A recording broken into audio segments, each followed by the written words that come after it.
マイの日本語ポッドキャスト。こんにちは。マイの日本語ポッドキャストへようこそ。マイです。皆さんお元気でお過ごしでしょうか？私は元気です。はい、また1週間が始まりましたね。お仕事の方も学生さんも今週もまた1週間元気に頑張ってまいりましょう。はい。で、韓国はですね、今週の土曜日からソンラルっていう、日本語だとお正月っていう意味ですね。そのソンラルっていうお正月期間に入ります。で、日本では毎年1月1日にお正月のお祝いをするんですけど、韓国ではね、旧正月にお祝いをするんですね。で、今年の韓国でのお正月は2月の17日火曜日です。でも、その前後もね、お休みになるので、14日の土曜日から18日の水曜日までがお休みになります。はい。韓国に住まれてる方、今年のお正月はどのように過ごされますか？旅行に行きますかね？もしくは家族でのんびりとゆっくり過ごされる方もいるかなと思います。私はですね、私は旦那さんの家族の家に遊びに行きますし、あとは普通に仕事もあります。はい。ねえ、そう。でも、旦那さんの家族と会った時はね、ゆっくりと過ごしたいなと思っています。はい。で、韓国だけじゃなくってね、旧正月をお祝いする国っていうのは他にもあると思いますので、この旧正月をお祝いする方たちはね、ぜひ、素敵なお正月をお過ごしください。はい。そして2月の14日土曜日はバレンタインデーですね。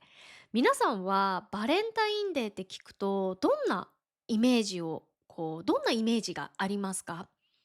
またどんな思い出がありますかね？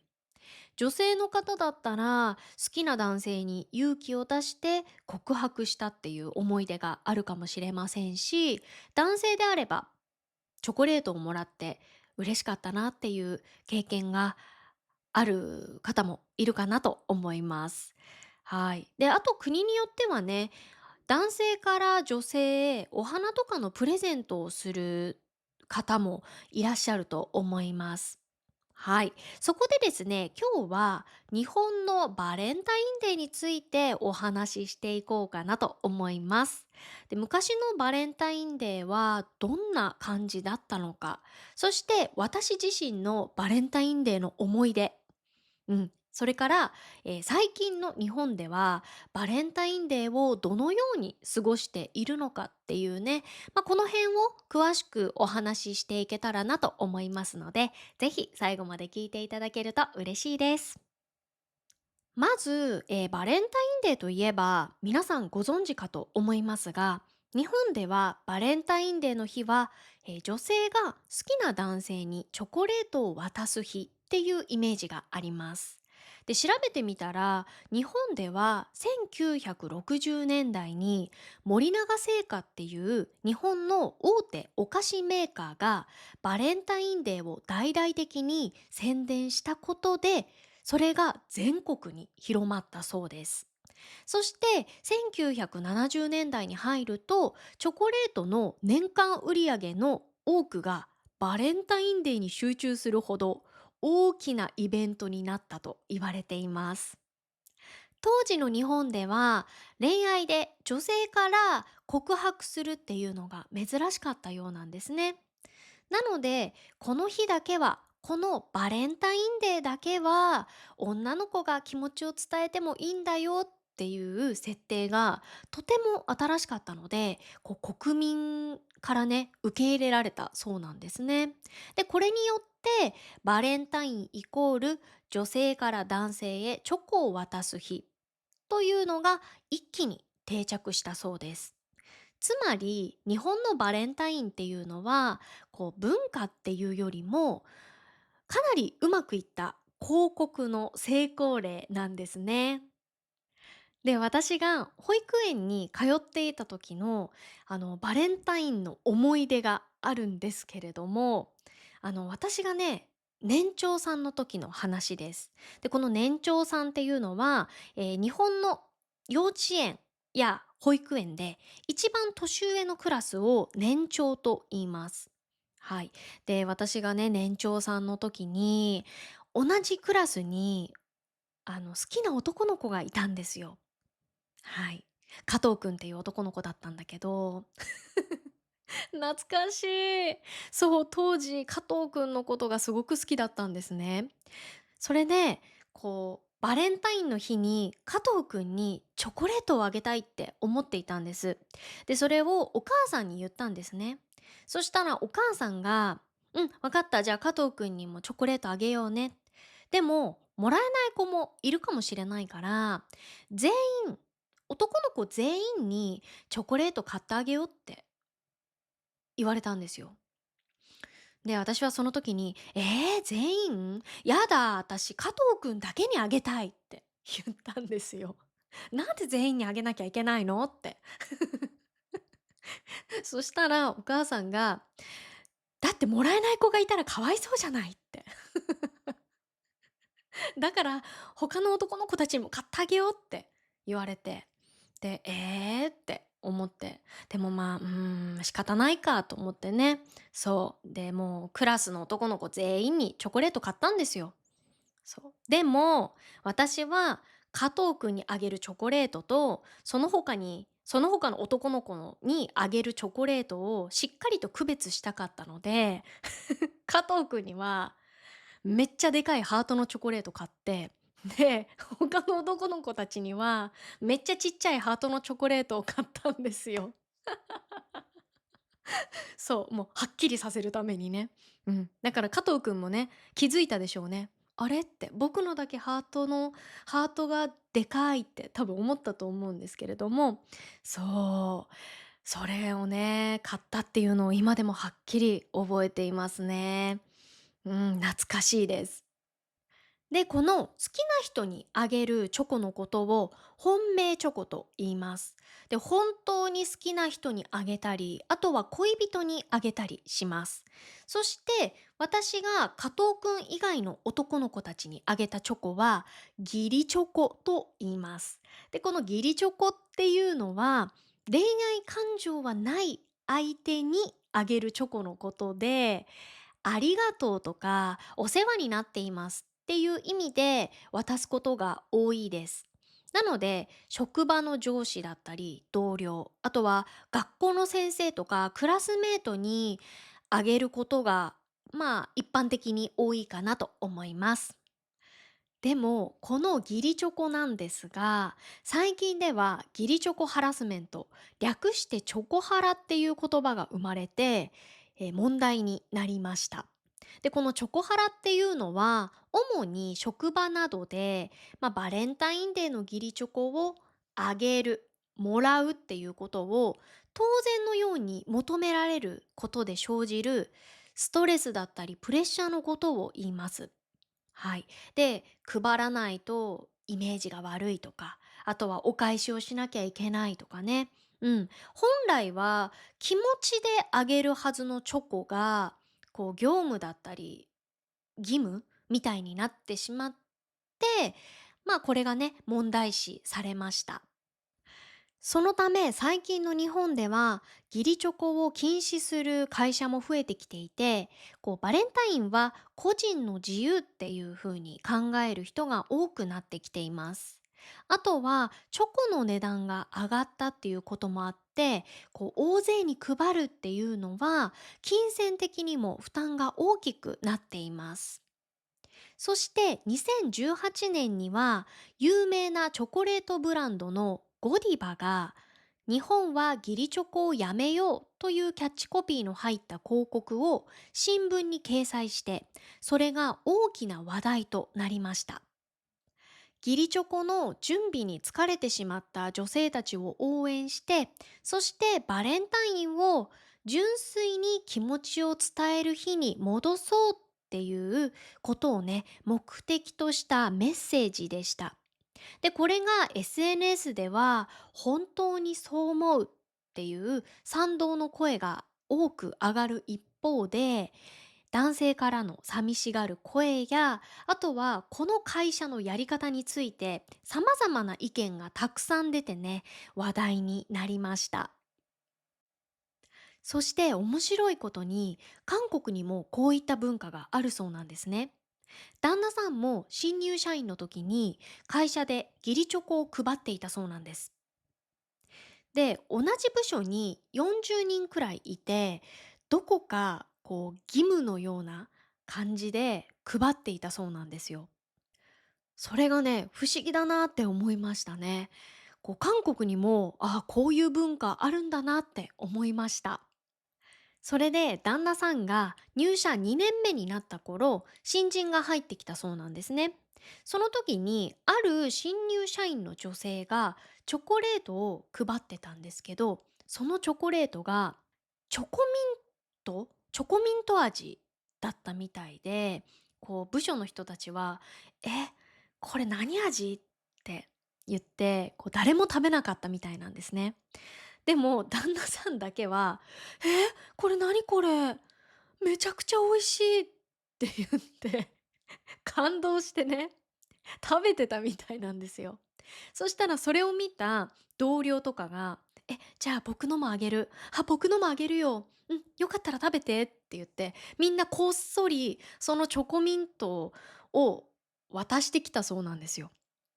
で、それを2週間かけて全部食べたんですって。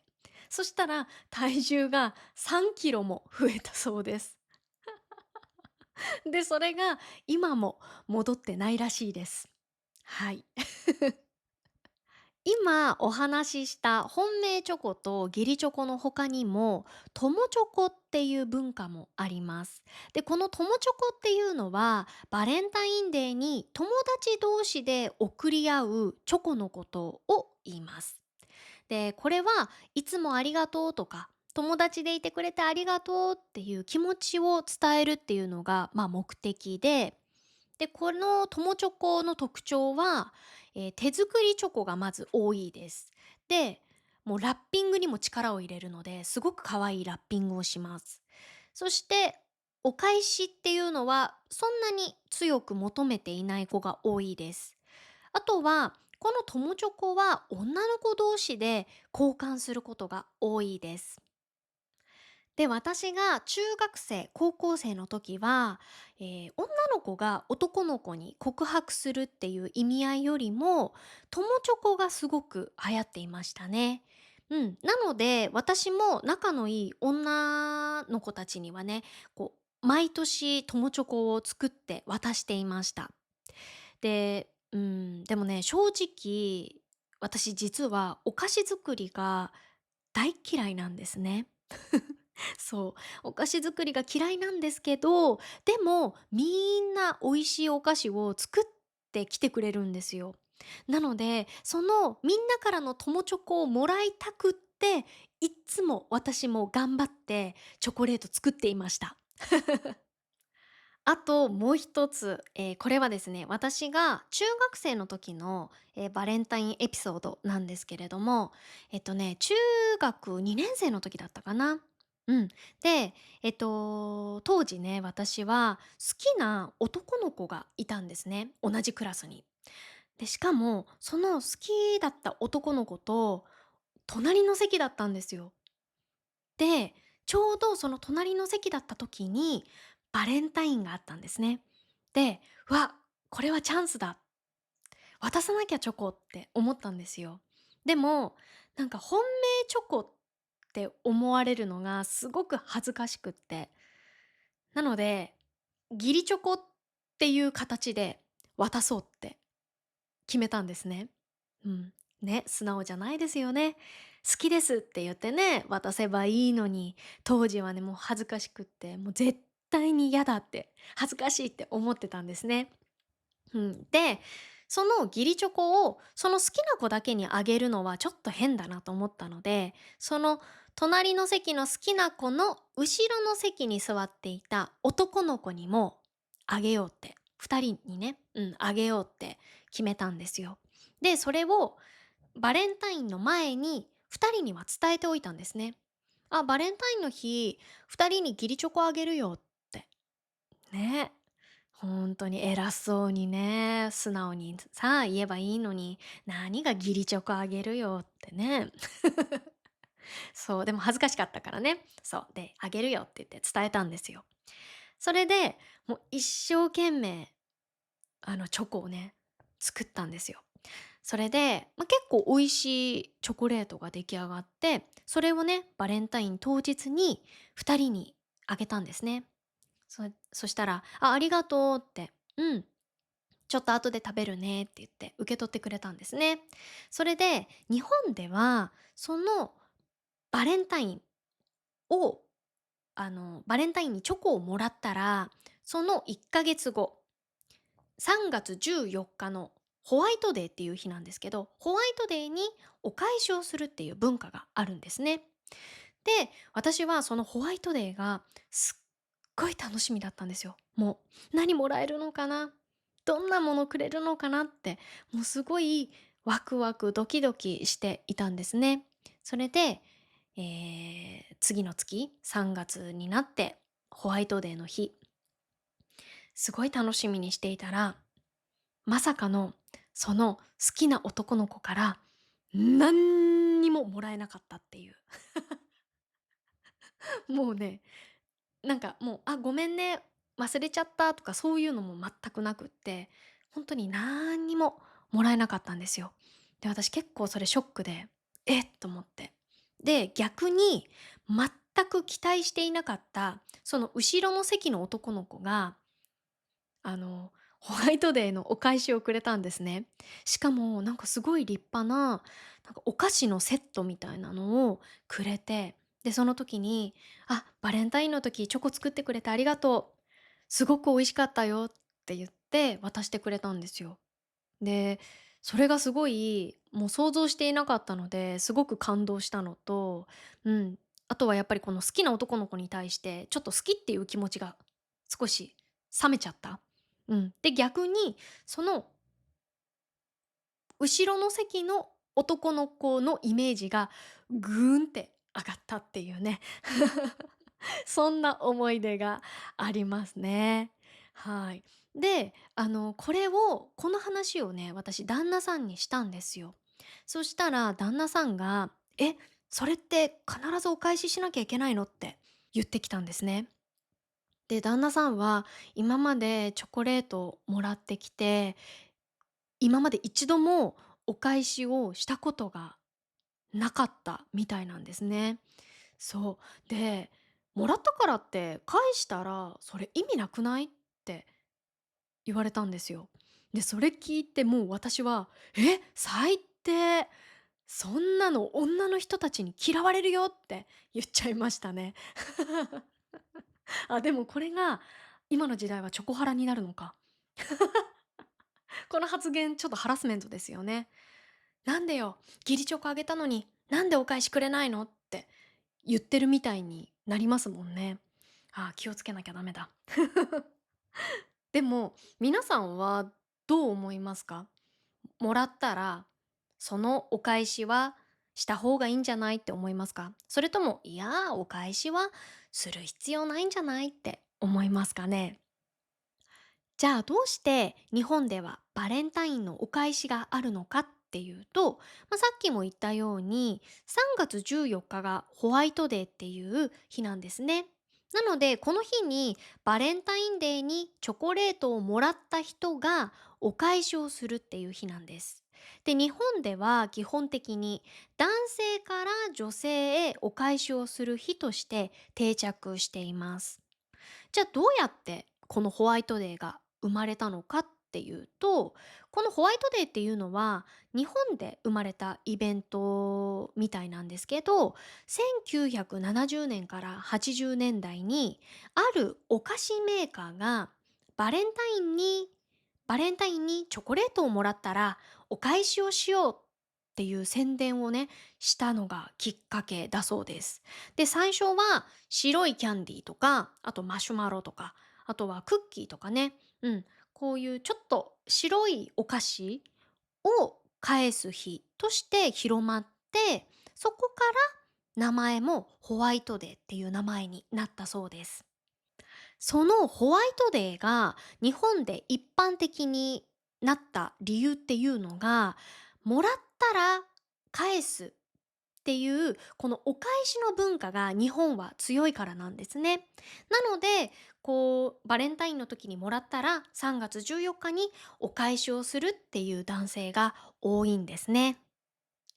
じゃあ最近の日本のバレンタインデーはどんな感じかっていうと、実は今主流なのは自分チョコやご褒美チョコなんですね。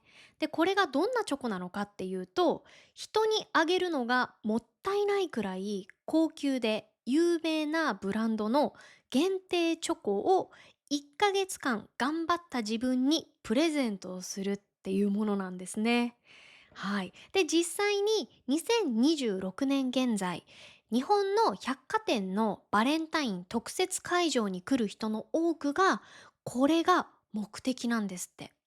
で、これは冗談ではなくて、今の日本のバレンタイン市場を支えている一番の存在っていうのは、自分のためにチョコを買う女性たちなんですね。で、これは単にチョコが食べたいからっていうわけではなくって、日本独特のご褒美文化と結びついて、しっかりと根付いたものになっています。では最後にバレンタインあるあるをご紹介したいと思います。一つ目が前日の夜のキッチンが悲惨なことになる。はい、これはですね、友チョコも含めると結構な量を作らないといけなかったんですね。なので、前日はもうキッチンで本当に大忙しでした。で、作り終わる頃になると、もう小麦粉とかチョコレートだらけになるんですよ、キッチンが。うん。で、私は作るのも嫌だったんですけど、その作り終わった後の掃除も本当に嫌でした。二つ目は市販のチョコを溶かして形を整えただけの手作りチョコ。はい、これやってる人結構ね、意外と多いんじゃないかなって思います。ちょっと高いチョコだと、それを溶かして型に流し込んで固めるだけでもすっごく美味しいんですよ。下手すると自分で手を加えない方が美味しいんじゃないかなっていうぐらいほんと美味しいんですね。なので私も作るのめんどくさいなって思った時はこれやってましたね。3つ目は失敗作は家族行き。はい、これもあるあるですね。形が変だったり、あとはちょっと焦げちゃったものは、全部お父さんか弟の口に入るっていうね、こういったことをした人も多いんじゃないかなって思います。うん、私も失敗した時はいっつも家族にあげてましたね。やっぱりね、こう、味が美味しかったとしても、形が悪かったりすると、友達とかにもね、あげたくなかったので、そう、だからいつも家族に、これ食べてって言ってあげてましたね。4つ目は、バレンタインを忘れたふりしている男子たち。全然気にしていない素振りを見せるんだけど、心の中ではもうめっちゃ待ってるみたいなね。はい、こういったこともね、ありましたね。はい、本日はですね、日本のバレンタインデーについてお話ししました。いかがでしたか？はい、日本のバレンタインデーっていうのは時代とともにね、大きく変わってきました。昔は誰にあげるかっていうのが中心だったんですけど、今は自分がどう楽しむかっていうのに変わってきた気がします。皆さんはどのタイプですか？